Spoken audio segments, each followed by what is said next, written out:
Bonjour et bienvenue, chers téléspectateurs. Bazouaka toujours le Bakou ya Kolanda, vérité plus 243. Mais le nous n'a embelli bino mwana mboka pour omona ye na ko annoncer tout à l'heure. Oaza zonga zonga na partie oyo ya mwana mboka Martin Fayulu. O babengi na kombo ya Edi Kalubi azalaka na Japon. Mais lelo aye to partager na moi makambo koleka na mboka na biso esala kapasi na mboka. Mboka mwana mboka. Mbote, mon journaliste. Bonio. Donc, donc,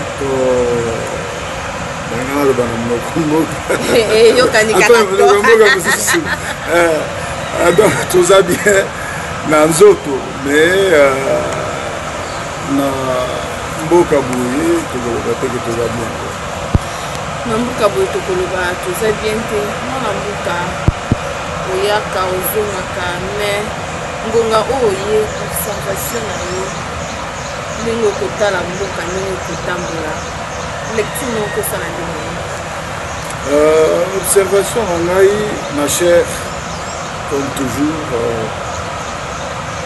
les négatif la fois passée na salaki moi analyse oyo namonaki quand même ba point positif makati na énuméraki parce que biso toza bato oyo tosalaka baanalyse mpona kofinga te to mpona koyina te mponaka na likambo songolo contre mokonzi songolo pakala mais tosalaka baanalyse oyo ezali kotalisa tous les deux côtés même soki naalaka moto ya kan wana te kan kaka ti ya bato bazokamba mboka tozalaka bakan gauche na droite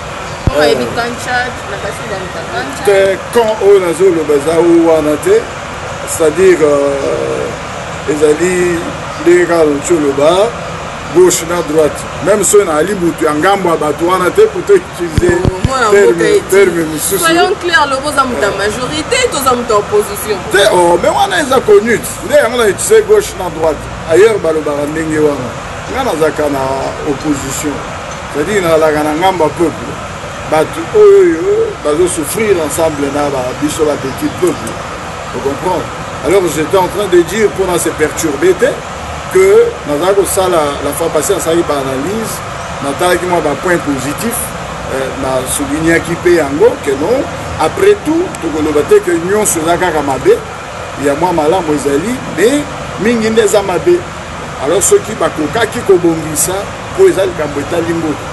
Mais nous constatons que tout le monde est bébé kutu koleka. Donc, observation na makambo soana, ma lecture est très mauvaise pour cet instant. Pour autant, la koto économie, les amobulu, dollar et kitakate, toyokaka kutu bande komoko bamiye bibisika bafandi balobaki nanga d'ailleurs tozo pesa yo d'ici 2 semaines dollar ekozonga na 100. Wana ba voyage kuna etalati lelo donc ezonga ta na 150 te donc otali kotoyo transport et mati otali kotoyo insécurité kutu koloba te bakendeki mobembo awa mwa kolukaluka na nzela ka boye nazozonga kaka awa entre Kasangulu awa na Kinshasa donc j'ai failli carrément être braqué biloko moko ndenge wana na butu na car non makambo kutu moyen pour le bézater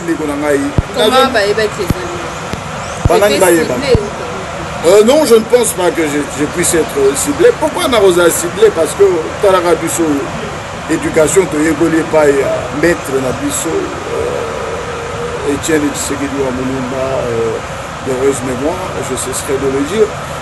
Tu n'es pas là pour fingate, tu n'es pas là pour inate. toyekola koloba pe buzo bate na liboso abatu bakola na bisono tolobaka bosolo donc on a ciblé parce que je suis dans mon pays et je ne suis pas en train d'insulter ou critiquer mon touza masumote eza pe mabete quand même yepé monsieur Kabila nalandaka point de presse na yemoko j'avais acclamé sur ce point là lorsqu'il a dit il va tolérer to critiquer kasi to finga te mais comment yoko ya boye quand to fandia obandi finga ba non mais l'éducation ne nous permet pas donc pour dire que soit dans le but qui ciblé dans le Lokuta, mais babandi gande bazalakati. Tout ceci montre niveau il y a négativité sur le plan insécurité. Donc tout le bac mboka bato bako kamba mboka ba imboka etali bazako na tina na bangoto. Yo rola la ka lelo bo la muki transport et mati. Donc voilà. Pour retenir que point de vue na yo ndenge awa négativité ezoko ba toujours. Mais bino bato ya IDPS. Tant bokati ministère ya intérieur et kati et ndimi 4 IDPS. Analyse na est-ce que ça la question la ndenge. Bon, ngai d'abord na autre chose que naza disciple maître ngai était un disciple bien accompli toujours ndenge na lobakango il fait comme son maître. Et biso makambo wana ya ministère ya intérieur bandima UDPS 10 bandima UDPS 100 ça nous fait ni chaud ni froid parce que mokil mobimba yeba nalobi mokili mobimba nalobika sur le plan national te mokili mobimba ndenge ezali wana na bo bazo koenregistre ba UDPS muntu UDPS mbwa UDPS nyao donc bayebi mpe ke oyo tozosala eza nango kaka babanti UDPS ezalaka moko mokili mobimba mpe eyeba yango alors ebujaka biso te mokili mobimba eyeba donc unité tolobeka ozala te kota movala te mobaki kote ya ba UDPS ebelebele unité kotikala jamais kozala unité dans le sens par rapport il y a parti ou par rapport en tant que Congolais. Oh non, mais pardon, excusez-moi. Pas tout le moto akoko botate aboti bana bakoli bope bamolinge bakokenda ndenge na bango bakende bango barebele mpe bazali oyo bakei bakoko okende na bango kasi toza bakongolais toza bakongolais biso tozali bato oyo tozali koluka tosangana pour former une nation puissante. Alors, pour se diviser, je ne pense pas que cela soit une bonne idée. Kasi Motuna Motu Azali na objectif, c'est-à-dire Tangu Tshisekedi Azalaki Kokamba parti à UDPS, Boyebi que Tinanaye, to but Ezali à établir état de droit. Et donc, ceux qui bandeko otanyuana bakei pour ngasala la campagne à batute, bandeko otanyuana bakei, donc ils ont droit na bango, ils ont illégal, donc on peut empêcher bango te. Mais pour le baketo ça divisé, c'est faux, unité ils ont la tendeni.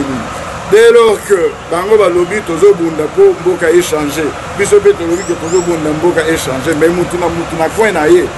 Non, ils ont problème que unité et vous allez kaka. Mais je crois que non, ligne de conduite, il y a chaque partie. Batuna batwaza ndenge na bango bakosala. Batuna batwaza ndenge na bango bakosala. Surtout tomoni bien, baimboka bande kozela, tomona Chilombo na primature mais aye ko déclarer akozala na tête ya primature te, yende a viser likolo na présidence. Siko totali lisusu mwana mboka Moïse Katumbi ye baza kolabo ye na mwana mboka Chilombo nana ko soutenir nani aza pona des journalistes na voyez monsieur le commento makabo primature yo tolobi yango to stolini Félix atikala koloba te na lingi nazala premier ministre po bakosela ye makambo ebele azo marchander ko rappel na bango blablabla boyebi nyonso wana. Mais Félix Nenga Azawana, Azam, disciple bien accompli, comme je le dis ici, je suis convaincu qu'à intérioriser le combat, Oyomokozi, to maître Nabiso, Azalaki Kosala, et je ne pense pas que Félix soit Moutou, Yako de gauche, droite, quoi qu'il y ait aussi ma force, son mot papa. Même temps, parce que ce dialogue, il y a 5 ans, Kozala candidat pour tout. Bapé Samoutou pas à premier ministre selon accord et à Saint-Sylvestre. Et Zalaki demande à Félix. Et Zalaki demande à Yabat. Félix c'est un véritable démocrate, à ce que je sache. Tout simplement parce que tous nous étions à l'école, à la même école, il y a Étienne Tshisekedi Wamulumba. Et donc, Kozala Félix, na position à Zanangolero, Félix a dépendant à la base, a dépendant à la base. Ce qui peut balobi que yo kozala premier ministre était à Rolanda oyo batu balobi. Donc pour nous à la mukuse toza na télévision na mukuse Félix akona kozala candidat ya na primature te mais par contre batu bapona yo. Awa boy Moïse Katumbi na ligne na expliquer le komoko awa. Moïse Katumbi, c'est un Congolais comme nous tous. Ok? Et à travailler dans Mbokoyo, il ne peut tout boyer.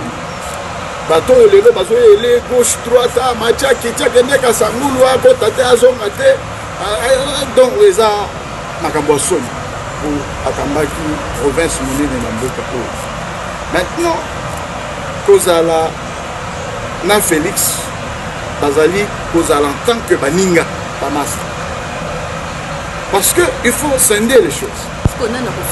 Il y a répondre à la question. Il faut scinder les choses, il faut séparer les choses.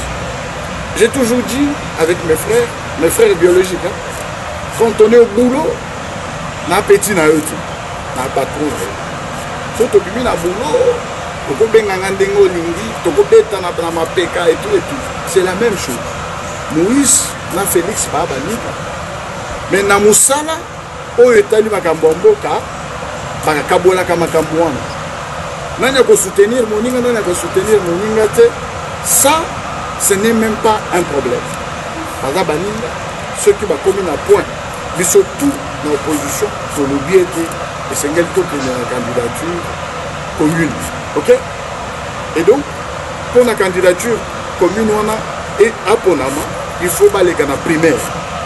Si on a primaire et que population, petit peuple, était Félix Ndé, candidat commune, il y a opposition, et donc Félix est un candidat.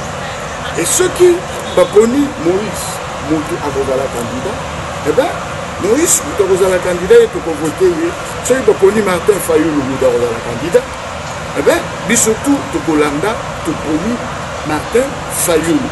Donc, pour dire que cette histoire-là, il y a Koloba Kenon à soutenir même, et ça a place dans la montée, parce que Moïse a une plateforme, Félix Tshisekedi a une partie, Oyo, il y a une Mokambi.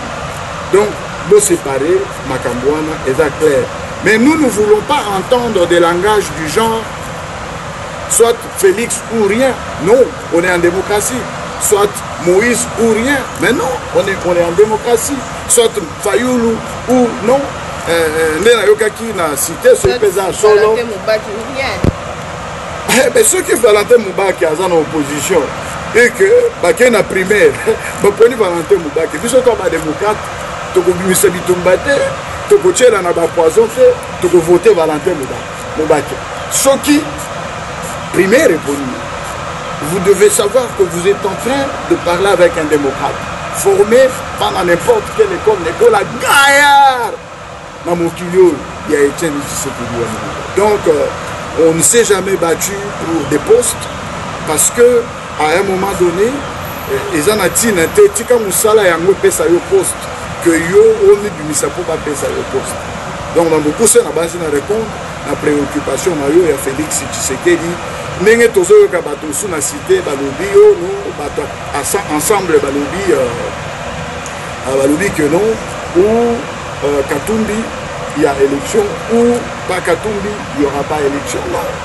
À ce moment-là, nous leur disons que chers amis, bozaka nenge moko na kan oyo bino bozali ko reprocher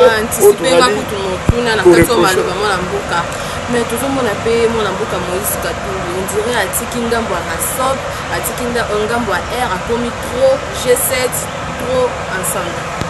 La motuna on a discuté, il y a pour expliquer, pour répondre clairement, parce que dans la ligne Moutou à G7, nous allons nous monter ensemble. Oui, mais il m'est difficile, à campo interne. Vous comprenez? Nous allons à un rassemblement. Que côté un rassemblement, non, je réponds du coup. Sans douter, Nazana preuve mon côté que Moïse a quitté un rassemblement parce que jusque là, Bazoko Lobake, pas un rassemblement. Donc voilà. jusque-là, baza na rassemblement. Soki totali mokie na émission précédente, oyo moninga nanga, to collègue nanga, dosta yambaki yo. Niyaki vraiment oboyaki olobi non, ba Rwandais, ba bomakate, ba Rwandais na ba Congolais, baza malamu. Mais na sisi ko toto seki. Oui. Allez-y. Non, si c'était na émission wana osalaki polémique vraiment débat ekotaki na diaspora bato ya diaspora balobi pourquoi edi akoki koloba bongo alakisa biso esika nini bacongolais barwandais bazoboma bacongolais ta démontre yango na émission mpona bandeko oyo d'abord bazalaki dérangé na intervention na ngai sur ce point là bakolimbisa d'abord po biso bato tosambelaka balobaka soki motu abeti libaku na kombo na yo osalama to osala malamu d'abord senga bolimbisa balimbisa ngai me nakozongela kaka na même explication wana peut-être po bacomprendre yango malamu parce que omoni toa baafricain il ne faut pas tout créer bahaine toya kokoma lokola peuple chinois na peuple japonais oze comprendre bazali koto yo politiquement balobi tolinganaka te mais tous les jours bachinois baza na baavion tous les jours bakitaka na Japon. Cela veut dire que peuple entre peuple il n'y a pas de problème mais sur le plan politique il y a un problème.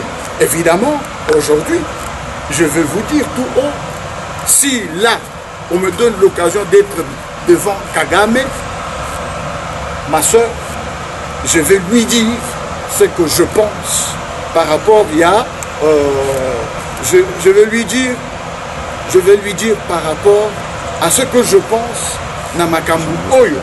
Monsieur Kagame qui n'est qu'un seul Rwandais à la tête du Rwanda et naba président mususu ya nzinga wana ya ba Uganda et machin consort bazali komema kimete na mboka oyo biso bazali koboma population ma biso soki naza na Paris ko na kozala parmi ba millions de Congolais wana na utolo ba te soki na vu occasion ya kosolola bo liboso ya Kagame me bakokanga ngai vous comprendre mais seulement il faut bande ko nga ba yebaka que Kagame aza mokambi ya Rwanda et ce ne sont pas toutes les populations rwandaises oyo bazali pour makambo Kagame asalaka nde eloko na koloba yango wana voilà eloko koloba yango wana tomoni bana mboka bauti kokutana kindakati kuna ti lelo na ngambo ya majorité na babimisi tofe na bango te to moto akozala na tête ya nini ya présidence non babimisi te mais sikoyo totali lisusu tozongi mwa nsima est-ce que vraiment bino baopposant transition ekozala sans Kabila ou non? Nous sommes prêts pour tous les deux. Nous sommes prêts pour tous les deux. Au moins, il y a tant nalobaka toujours ennemi à mensonge j'attends. Nous sommes à tout temps à Bible moi mukebo ennemi à mensonge j'attends. Bandeko wana balobaki 2016 basali manœuvre ba organiser élection T. Tolobi 2017 basali ba manœuvre ba organiser élection T. Baye lisusu ko sala manœuvre croyant que mikolo zozonga sima oh non le 23 décembre. Tozo tale la bango parce que bazako loba oh non opposition balingi élection T. Yango zongo na bazo sala boye tout et tout. Évidemment, nous si ça ne dépendait que de nous, tolingi transition sans Monsieur Kabila parce que constitution et ça qu'on permettre de sous-souter. Vous allez comprendre. Alors donc ce qui est commis à que nous tokene na élection, tous à prêt pour na yango. Kasi total et la bango ba pesa biso élection au tozali kozo. Total la bango ba pesa biso élection tozali kozo là. Totalement mukie madame Fatouma au procureur ya CPA ou te kozala awa. Pourquoi tout le monde qui Félix Tshilombo te on a ni tout le monde qui maman S Bazaï Baté tout le monde kaka Kamere yenda zaki crédible ya kozala en tête côté makona président de la République. Il est difficile de répondre comme dans Soloni na Félix c'était à propos ni na madame F Bazaï Bana propos ya Likamoyo tout nanga wana ezala moi muke pas na répondre mais ce qui monana quitté oyebi eza ba protocole d'état. Peut-être que Bazaki invité ou Bazaki empêché, préféré choisir Moutoumousou et tout. Donc, pour ça, je ne pense pas que cela soit un problème. Hein. On dirait Kimi Momotu na monté. Deko fata tika ya répondre dans les camarades journalistes il y a zalaka toujours na ba opposant toujours na ba journaliste abi boni ba journaliste critique boye les camarades journalistes to ba opposant ba ko yokana te ba ko mitia ba poison ba ko fundana moi conseil ni no ko pesa bango bandeko nanga ba journaliste tout comme bandeko nanga ba opposant na la na discours moko eko changeaka te po na yekoli pe mwandambo discours na oyo angai na bakisi en tant que disciple bien accompli qui fait comme son maître conseil na tambola nango ezaka moko soki eloko oyo esangisaka biso ezali Congo esengeli totika ba makambo oyo kabolaka biso tofanda ensemble topesa na mayele po ba Congolais ebele ya mayele bazali po totonga mboka na biso oyo toyekolisa bandeko na biso ndeni tokobatela ba frontière na biso na place tokenda kofundaka ba Rwandais o bazobomba biso asaboye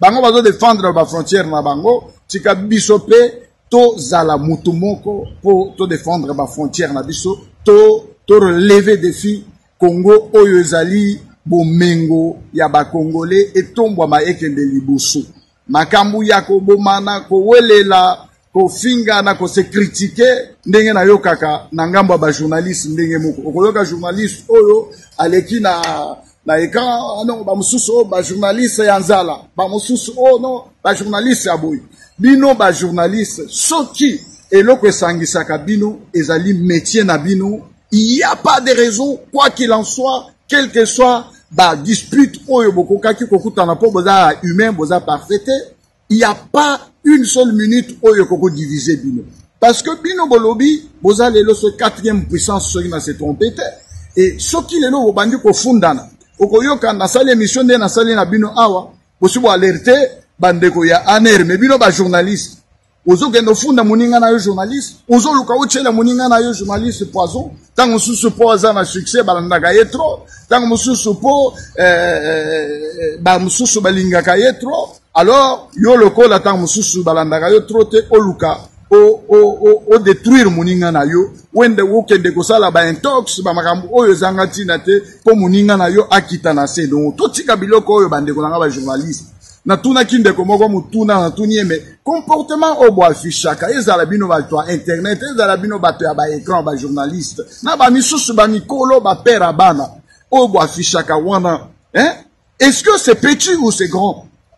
Mon frère m'a répondu en toute honnêteté, c'est petit. Effectivement, c'est petit. Et c'est ce que nous voyons même dans la classe politique na bisonelo. Tous, ils vont à la course pour na mabumu na bango. Et ceux-là, ils sont même prêts à koboma bato mususu. Kaka po batondi sa mabumu na bango. Makambo oyo esengeli tosi sa yango. Na mboko oyo makambo poison biso te ebaka yango te. To comment lelo yo moyen kolie lisusu e passeur na ngai boye soko invité ngai nakolia te.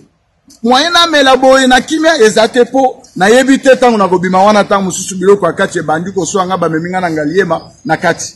Mais pour Ozouanini, pour gagner. Par contre, mes frères et sœurs de l'opposant, tout comme il y a PPRD pour la majorité, dans la majorité, on peut se parlementaire, se prêt à Ndenini, donc, tous à la bandeko. D'abord, tous à la Congolais. Les restes, ils ont la place. D'abord, tous à la Congolais, donc, et Sengeli, tous à la Mutumoko. Pour aider Tomata. Makambo, tout le monde a fait la classe politique na biso. Donc, bazo bomana, bazo se détruire, ayons la culture de tirer nos frères et sœurs Bamata. Que la culture de leur tirer, na se. Nilo banzambe lo bibo. Soko sali malamu, okozo ba hello, ba eloge. Soki moninga na yo journaliste azo sala musala malamu, zuwa courage, ya kosere loboko, ndeko kende liboso. Toza na sima na yo, toza ensemble, totanga kipona yango, soki yo pe, okoyi kosa l'effort, okoma lokola ye, to ye mutu aza likolo, atombola yo pe, bino nyonso bozala likolo, e bozala kitoko mingi. Tala conseil nazo pesa, ezala pona biso bandeko ya diaspora, totika makambo oyo ezali ko détruire biso. Plus tozo se diviser, plus moyeni azo régner. Voilà, donc on se dit voilà. Merci beaucoup. Votre mot de la fin, comme le Sika. Mot de la fin, c'est que j'invite tous les Congolais à se mobiliser massivement, surtout pour faire un choix meilleur pour le Congo meilleur. Je veux dire quoi? Ceux qui vont organiser les élections Yamalonga, nazo senga na peuple congolais nyonso ba voter. Aye ba voter zanini. Aye ba pona nini azo voter mutu oyo. Ozola nanga malamu. A voter te po ba pesier t-shirt. A voter te po ba pesier moi sika ko vanda na Gombe parce que sika ba pesa ko vanda na Gombe wana eza droit na eza mabele na ye. Soki tozi mokonzi ya malamu oyo akobunda pona bolamu ya peuple congolais pe ya Congo. Ako fanda na mabele nyonso oyo akolinga fanda na mboka oyo. Donc ba voter parce que campagne d'ambition yangwana ba voter pona ba valeur et non pas pona ba 10 francs, ba t-shirt, ba chapeau ou na éviter ba relation. Non. Moi, j'ai dit une fois soki yaya nanga biologique mutaza parmi ba kambiamboka oyo na état o tozali na ba condition bandeko nanga tozali na kozala opposant numéro 1 ya yaya nanga biologique pour dire que il faut beau voter même so naza yaya na yo soki naza na ba valeur soko za convaincu te que na koki komema Congo likolo ko voter ngati ba voter selon ba valeur et non pas selon ba bien matériel. Voilà. C'est ça le mot de la fin pour aujourd'hui. Merci beaucoup, Bandeko Balandi, à émission Vérité plus 243, que comme vraiment la souka, wana na yambela kibino, mwana mboka, Edi Kalubi, oyo Zali, Zonga Zonga, ya parti, ya SCD, ya mwana mboka Martin, SCD, ya mwana mboka Martin Fayulu, oyo toko ya mepe mbala sima, ko développer makambo, ko leka na mboka na biso.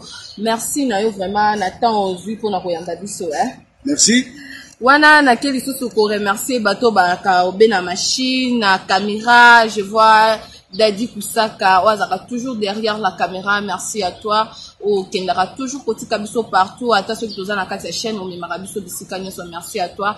Merci à ala ndengo montaka toujours kitoko, merci na ba diaspora nyoso o bozwa kata ko landa biso na Paris na nini, tokutani bongo mbala sima, merci, bye.